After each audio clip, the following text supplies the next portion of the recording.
The galaxy is a cold, indifferent place, but some corners of it are colder than others. On the edge of the Perseus arm, where the stars are thin and the hope is thinner, a lone human named Silas Thorne worked in a graveyard of iron. He wasn't a hero. He wasn't a soldier. He was a grease monkey for a world that had forgotten how to shine. While the rest of the sector thrived on high-energy plasma and sleek carbon fiber hulls, Silas lived in the guts of the past. His workshop was a hollowed-out asteroid, vibrating with the rhythmic, agonizing groan of a dying atmosphere processor. Around him lay the skeletal remains of ships that had lost their fight with time. It was quiet. It was lonely. And for Silas, it was perfect. That was until the silence was shattered by a sound no mechanic ever wants to hear. It wasn't the roar of an engine. It was the scream of a hull being torn apart by its own momentum. Silas dropped his hydrospanner, the metal clanging against the floor. He didn't look at his monitors. They were flickering ghosts of ancient tech. Instead, he looked out the reinforced viewport. A ship was coming in. It wasn't a graceful descent. It was a falling brick of fire and jagged alloy, trailing a smoke plume that choked the stars. "Not today," Silas hissed, his voice raspy from breathing recycled air. "Not on my watch." He didn't know who was on that ship. He didn't know if they had money or if they were pirates. In this sector, helping someone usually got you a bullet in the gut or a debt you couldn't pay. But Silas was human. And if there was one thing the rest of the galaxy had learned about humans, it was that they had a pathological need to fix things that were broken, especially people. Hold on. Before we get into the real stuff, I want to know. What are you doing at this exact moment while hearing my voice? I love seeing your answers down below in the comments. The crashing vessel clipped the edge of landing platform 4, sending a shower of sparks into the void. It skidded, the friction melting the very deck plates Silas had spent months repairing. When it finally stopped, it was a crumpled heap of steaming metal. Silas was already in his patched-up EVA suit sprinting across the tarmac. The ship's markings were scrubbed clean. No registry, no house crest, nothing. It looked like a ghost. But as he reached the airlock, he heard it. A faint, rhythmic thumping from the inside. Someone was alive. He jammed his manual override tool into the door's seam. The metal was so hot it hissed against his suit's gloves. With a grunt of pure, stubborn Terran strength, he heaved. The door didn't budge. He tried again, bracing his boots against the hull, his muscles screaming. The airlock groaned, the internal pressure equalizing with a violent whoosh that nearly threw him off the platform. As the smoke cleared, Silas peered into the dark, flickering interior. There, slumped against the pilot's chair, was a woman. She wasn't wearing a flight suit. She was wrapped in a simple, dirt-stained cloak, her face pale and covered in soot. To Silas, she looked like just another refugee, another soul chewed up and spat out by the corporate wars of the Inner Rim. He didn't see the obsidian ring on her finger. He didn't see the encrypted biolink embedded in her wrist that was currently sending a level 1 distress signal to a fleet that could level a star system. All he saw was a person who was dying. He reached out to grab her, but as his hand touched her shoulder, the ship's internal computer let out a final haunting chime. A red light began to pulse rhythmically. "Reactor breach," Silas whispered. He had exactly 60 seconds to get her out before the entire landing bay became a new sun. But as he lifted her, her eyes fluttered open. They weren't the eyes of a victim.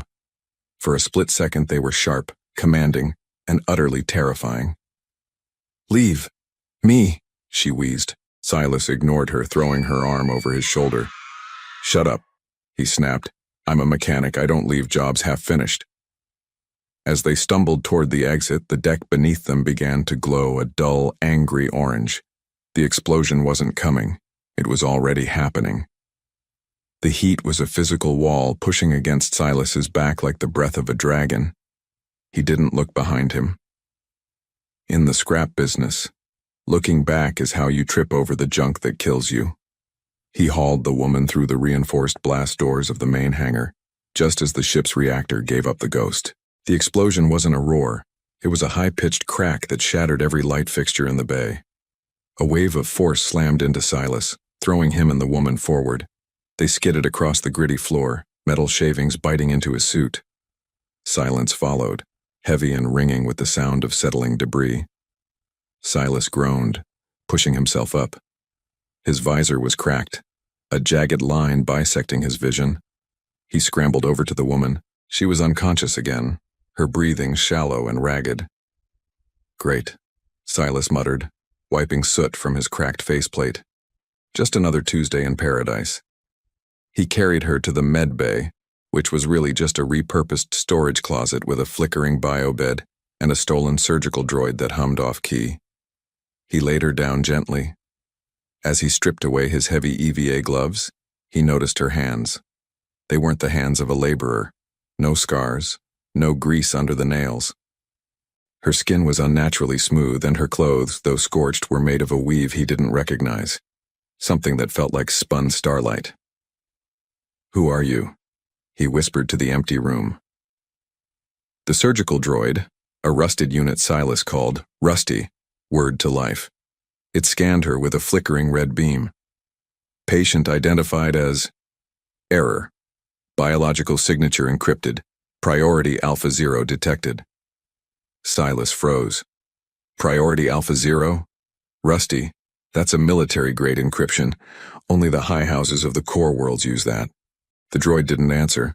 It just began stitching a nasty gash on her leg with mechanical indifference. Silas sat on a nearby crate, his heart hammering against his ribs. He looked at the woman. She looked fragile, almost small, in the oversized medbed. But that look she'd given him in the ship, that flash of absolute authority, it didn't match her appearance. He reached for her wrist to check her pulse manually, and that's when he saw it. Under the grime of the crash, a thin, silver band circled her forearm. It wasn't jewelry. It was a neural link, the kind used to command entire fleets through thought alone. "You're not a refugee," Silas realized, his voice dropping to a low breath. Suddenly, his proximity sensors started screaming, not the dull alarm of a fire, but the sharp, rhythmic pulse of an incoming warp jump. Someone was coming for her.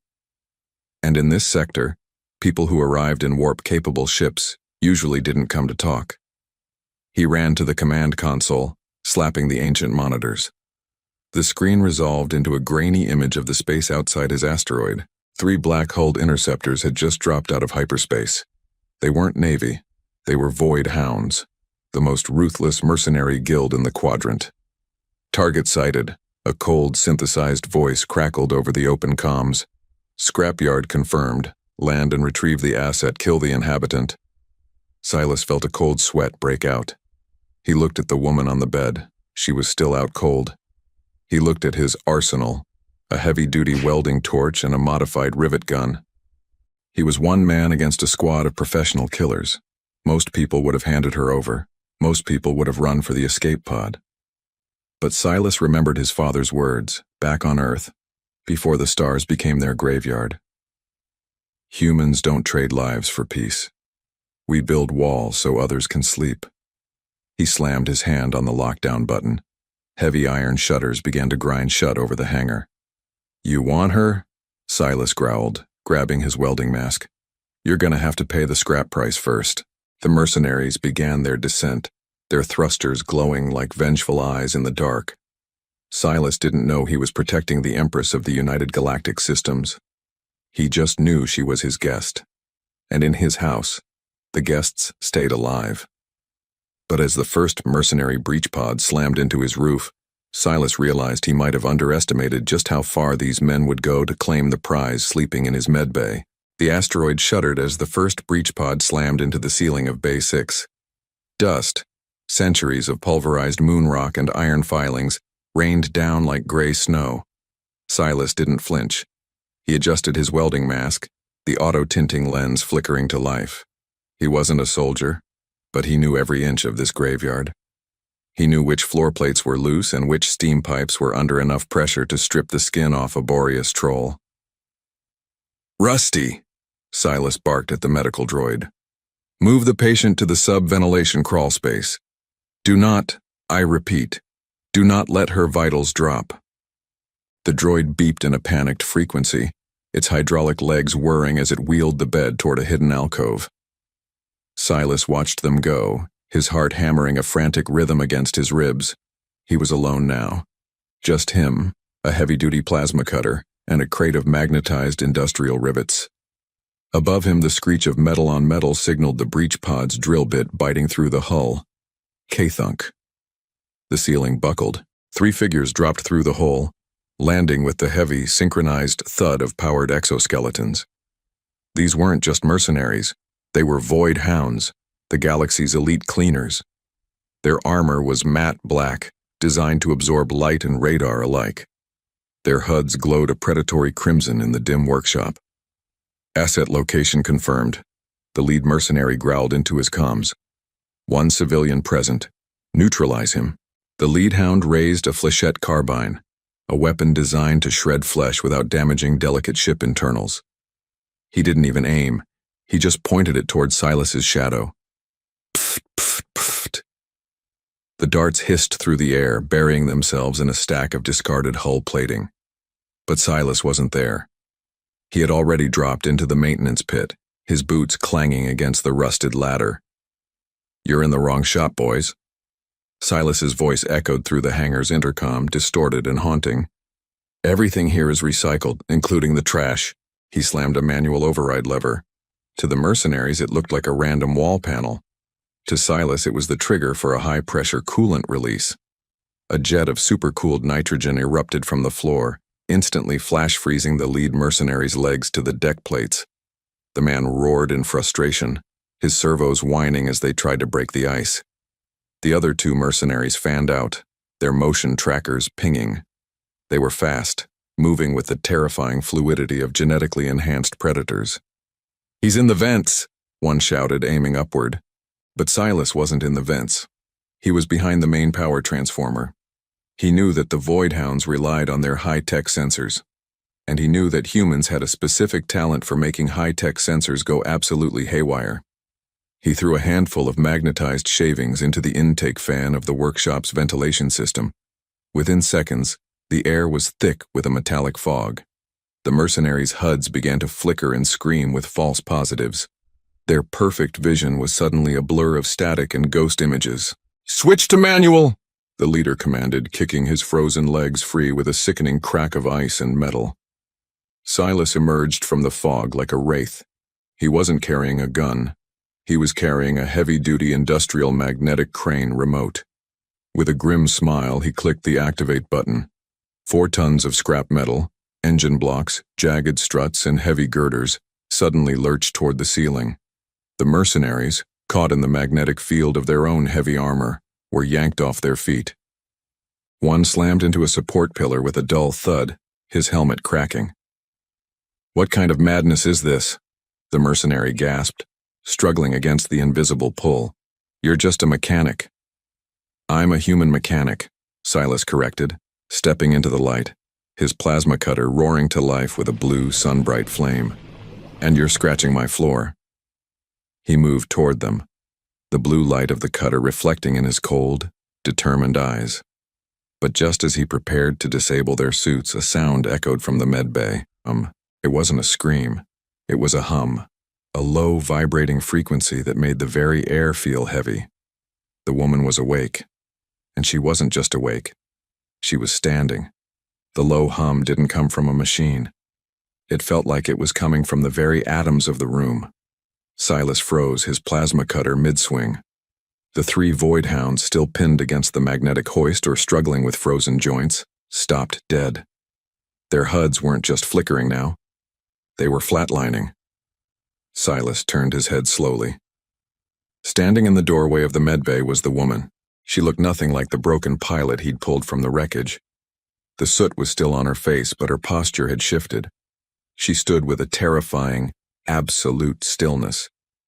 Her eyes, once clouded with pain, were now glowing with a faint, silvery luminescence, the sign of a high-tier neural interface connecting to a network far beyond this sector.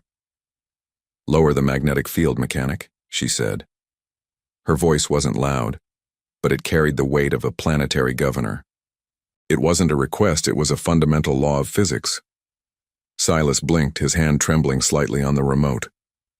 They're here to kill you. And me. They are here to retrieve a product, she corrected, her gaze shifting to the mercenary leader. They have forgotten that the product owns the company. The lead Voidhound managed to wrench his arm free, leveling his flechette carbine at her. Target identified. Execute. No survivors. Click. The gun didn't fire. Neither did the others. The glowing silver band on her arm pulsed once, a ripple of light flowing through the air. The mercenaries' powered exoskeletons suddenly hissed, their joint actuators locking into place. They were trapped inside their own armor, turned into living statues of matte black alloy. System override, the woman whispered. Code, obsidian silence. The mercenaries' helmets hissed as their internal oxygen scrubbers shut down. They weren't dying, yet, but they were completely neutralized, prisoners of the very technology they relied on. She turned her attention back to Silas. The silver glow in her eyes faded, replaced by a look of genuine, weary exhaustion. She swayed, her knees buckling. Silas dropped the remote and caught her before she hit the deck plates. "Who are you?" Silas asked, his voice a hoarse whisper. She looked up at him, a ghost of a smile touching her soot-stained lips. "For the last 3 hours, I was just a woman who was going to die in a fire, and you were the man who decided that shouldn't happen." "That doesn't answer the question," Silas pressed, helping her sit on a nearby crate. "Those were Voidhounds. You don't hack Voidhound encryption with a smile. You just shut down an entire mercenary squad's hardware with a thought." She leaned back, closing her eyes. "My name is Lyra, and in about 10 minutes this entire asteroid is going to be surrounded by the 5th Imperial Fleet. They aren't as polite as the mercenaries." Silas looked at the ceiling, then back at her. "The 5th Fleet? That's the Empress's personal guard. Why would they—" He stopped. The realization hit him like a physical blow. The obsidian code. The neural link. The ship with no markings. He looked at her simple, dirt-stained cloak, then at the way she held herself even while bleeding. "You've got to be kidding me." Silas breathed. "I'm not," Lyra said, her voice turning cold again. "And they think I've been assassinated. They've been ordered to sanitize the area to ensure no witnesses remain, including the man who saved my life."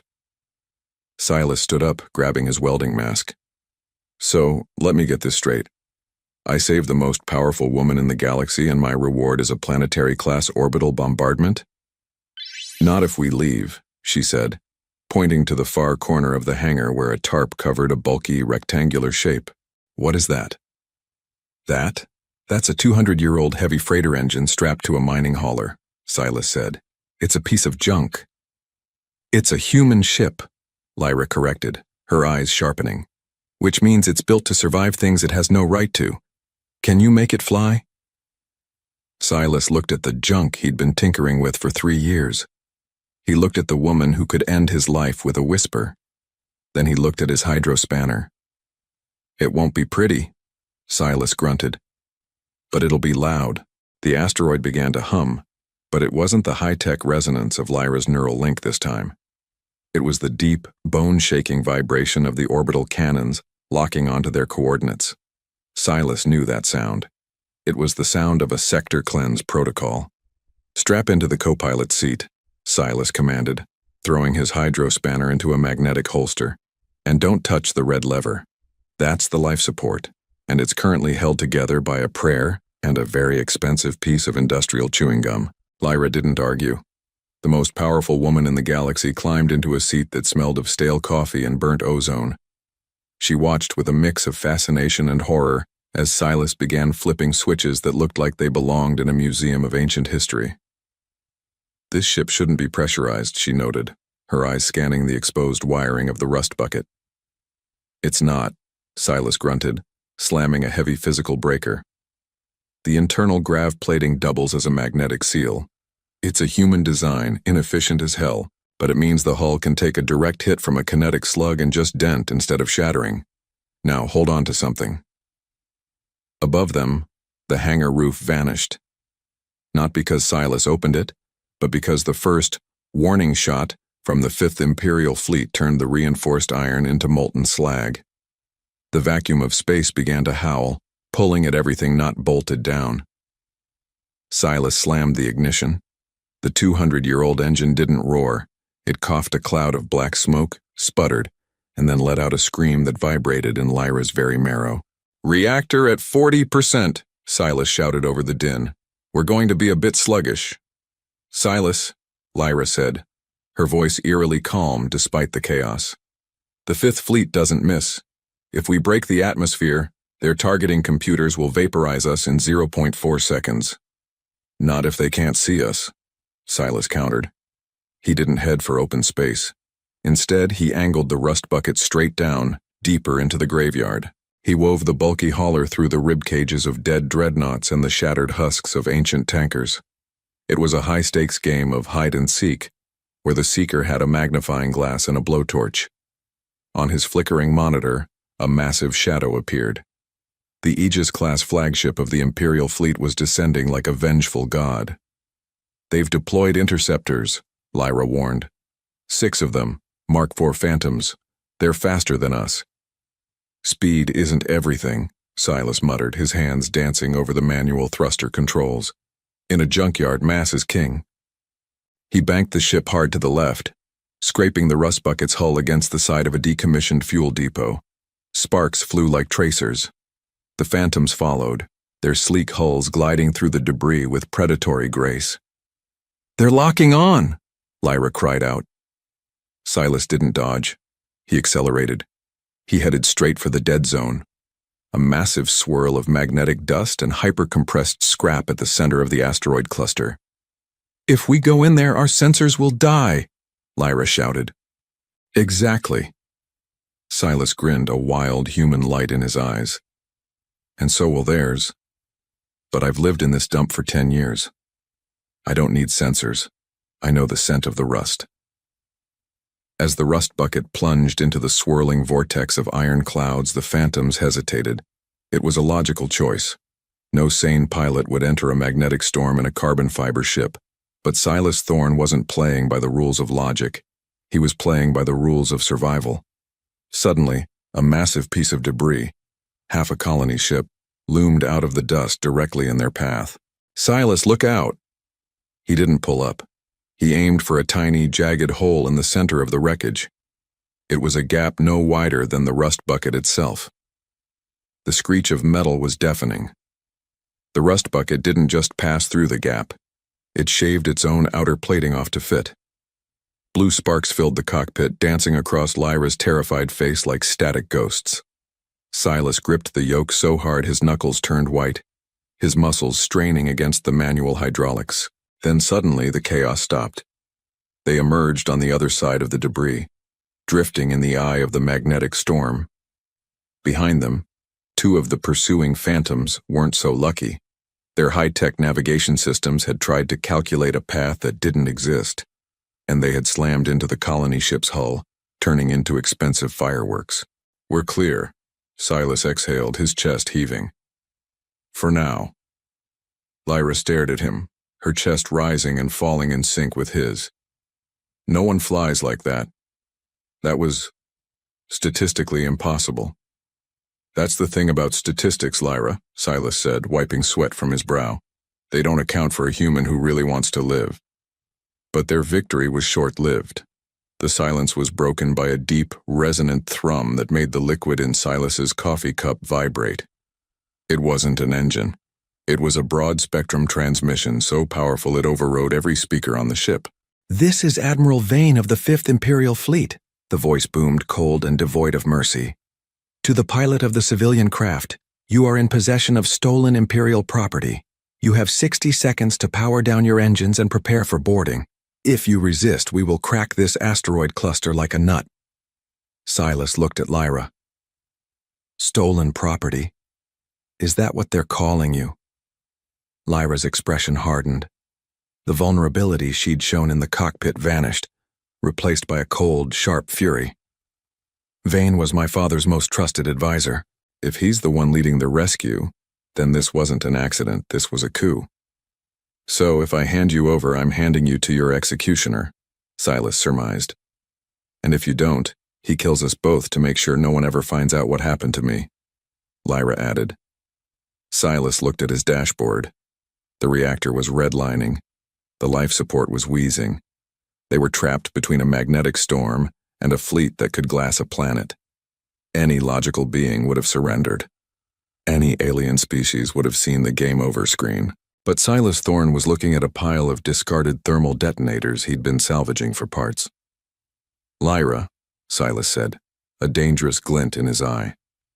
How much of that Empress power do you have left in that head of yours? Can you still override a system if you're close enough? I can override anything with a digital pulse, she said, sensing his plan. But I need to be within 5 kilometers of the source.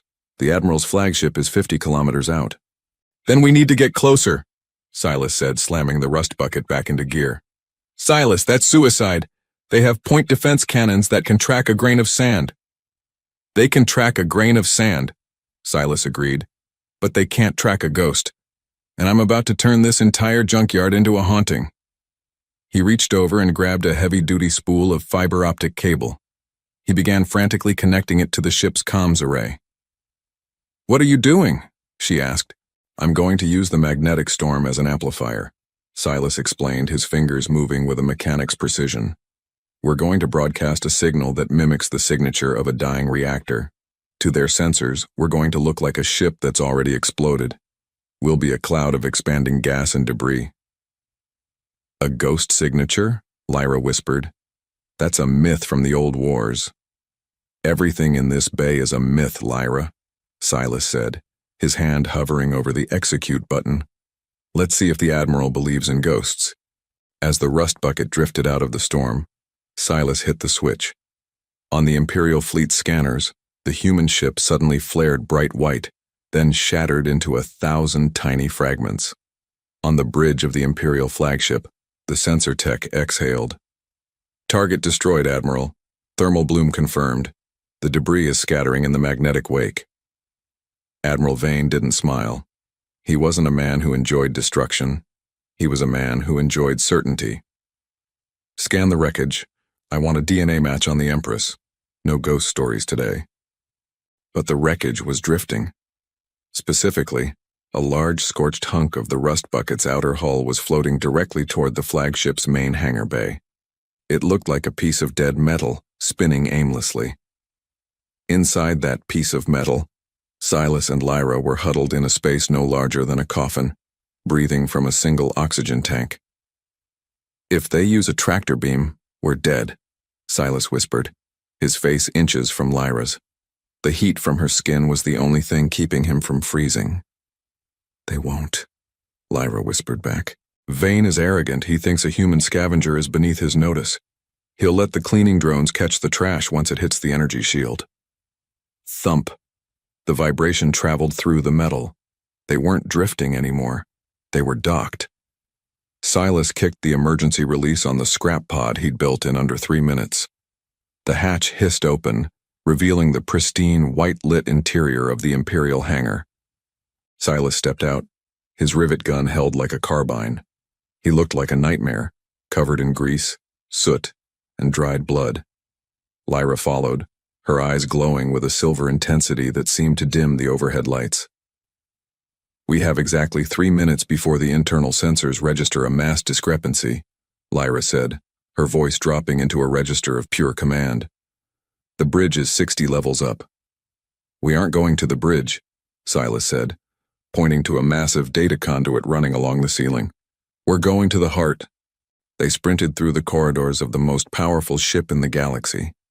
To the Imperial guards, they were ghosts, flashes of movement in the shadows of a ship that was supposed to be empty. Silas used his knowledge of ship architecture to bypass the main elevators, climbing through the guts of the ship where only droids ventured. Finally, they reached the core, the massive pulsing AI that managed the fleet's communications, weapon systems, and life support. It was protected by a wall of reinforced translucent carbon. I can't get through that, Silas muttered, looking at the foot-thick shielding. Not without a heavy laser. I don't need to get through the wall, Lyra said, stepping toward the glass. I just need to touch the interface. She placed her hand against the cold surface. Her silver eyes flared, the light spilling out and illuminating the entire chamber. For the first time, Silas saw the true power of the woman he'd saved. She wasn't just a ruler. She was a living key. "Admiral Vane," she whispered, her voice echoing through every speaker on the ship, every screen, and every soldier's HUD. "You should have checked the debris." On the bridge, Vane froze. His monitors turned black, replaced by a single terrifying image. Lyra, standing in the core, with a dirty, grease-stained human mechanic standing guard at her back. "Empress," Vane stammered, his face paling. This is a misunderstanding. We were coming to rescue you." "You came to silence me," Lyra said, her voice dripping with venom. Dripping. "And you failed because you underestimated a species you deemed primitive. You forgot that humans don't just fix machines, they fix the mistakes of gods." "Kill them!" Vane screamed to his guards. "Blow the core! Destroy the ship if you have to!" But the guards didn't move. Their weapons stayed holstered. Their HUDs were locked. Lyra had already taken control of the ship's internal security. "Silas," Lyra said, turning to him. "The fleet is mine again. But Vane still has his private guards on the bridge. They aren't connected to the network. They're fanatics." Silas checked the charge on his welding torch. "Then I guess it's time for some manual labor." The elevator doors to the bridge didn't slide open. They were blown off their tracks by a localized thermal charge Silas had rigged from a scrap battery. As the smoke cleared, the Admiral's private guard, 6 elite warriors in gold-trimmed ceremonial plate, leveled their heavy pulse rifles. They were the only souls on the ship not plugged into the network Lyra now controlled. They were old school. They were lethal. "Kill the interloper!" Vane shrieked from his command throne, cowering behind his reinforced console. Silas didn't have a pulse rifle. He had a modified industrial rivet gun and a lifetime of knowing exactly where a machine was weakest. As the first guard fired, Silas slid across the polished floor, the blue bolts of energy sizzling the air where his head had been a second before. He slammed a magnetic puck onto the base of a structural pillar. Clang. The floor plates, designed for aesthetics rather than combat, buckled under the magnetic surge. The gold-clad guards stumbled, their heavy boots suddenly anchoring them to the deck. Silas didn't waste a breath. He popped up and fired, not at the guards, but at the overhead fire suppression pipes. A torrent of thick, conductive foam doused the bridge. "Now, Lyra!" Silas yelled. From the doorway, Lyra raised her hand. She didn't need to hack their suits. She just needed to touch the ship's internal power grid through the wet foam. A massive discharge of static electricity arched through the room. The guards collapsed in a chorus of short-circuiting servos and groans. Silas walked through the dying sparks, his heavy work boots thumping rhythmically on the deck. He stopped in front of Admiral Vane. The man who had commanded stars was now shaking, his hand hovering over a sidearm he was too terrified to draw. "You..." Vane gasped, looking at Silas's grease-stained face. "You're a nothing, a scavenger, a parasite on the edge of the galaxy. How dare you touch this ship?" Silas looked at the high-tech throne, then back at the man who sat in it. "I've spent my whole life fixing things you people throw away," Silas said, his voice low and dangerous. "And right now, you look like scrap to me." He didn't strike the Admiral. He didn't need to. He simply stepped aside as Lyra walked onto the bridge. The silver light in her eyes had faded, replaced by something much colder. "Justice. Admiral Vane," she said, her voice echoing through the silent fleet. "By the authority of the United Galactic Systems, you are stripped of rank, title, and breath. Your legacy ends in a junkyard." She turned to the bridge crew, who were watching in stunned silence. "Set a course for the core worlds, and someone get this man a clean flight suit. He's the reason any of you are still alive." 3 days later, the Aegis-class flagship sat in high orbit over the capital world of Ethelgard. Below them, a billion lights flickered in celebration. Silas stood on the observation deck, feeling out of place in the pristine white silk tunic they'd forced him into. He missed the smell of oil. He missed the quiet groan of his asteroid. You're leaving, aren't you? He didn't need to turn around to know it was Lyra. She was dressed in her full imperial regalia now, a gown of liquid silver and a crown of starlight.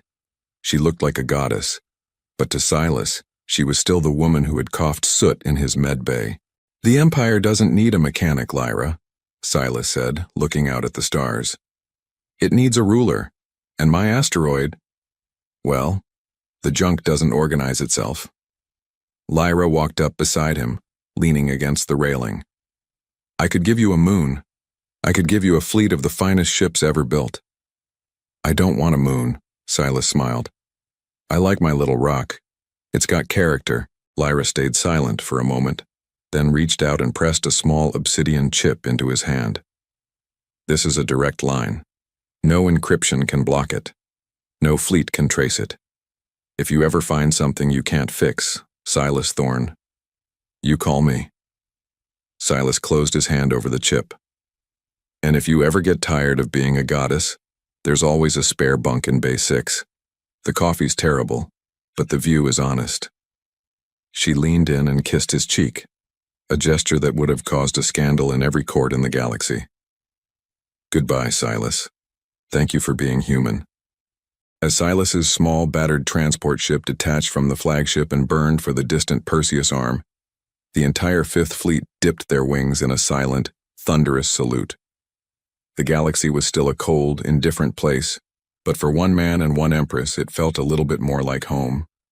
If you enjoyed this journey through the stars and the strength of the human spirit, make sure to hit that like button and share this video with your fellow explorers. It really helps us bring more of these stories to life. Don't forget to subscribe to HFY Saga for your daily dose of humanity's greatest moments in the deep black. First episode. First episode? Oh, yeah, I saw it. I saw that one. All right, take care, man. Thank you. Cabrón dijo, primer episodio, el mejor episodio, güey. Creo que el primer episodio es el más traumante de todos, güey.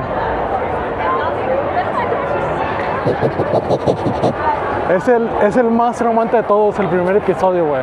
Vete a la verga. Porque yo nomás he visto el primer episodio, güey. No mames, güey. No, la tarjeta. Listo, ya conseguimos un güey con pinche scars, vaya.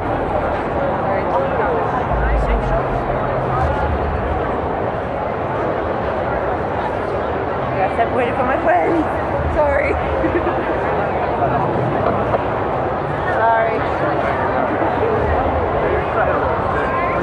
Sí, vamos de ese lado. Sí, chingue su madre. Para acá. Ni te agáchate sin estilo, se te vio todo. Nada, vete a la verga. Estoy chingando.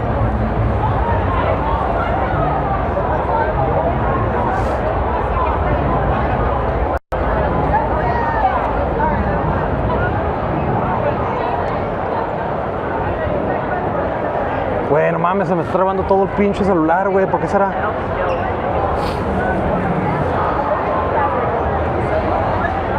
Ah, son Helldivers, cabrón. A ver, ahorita te lo enseño.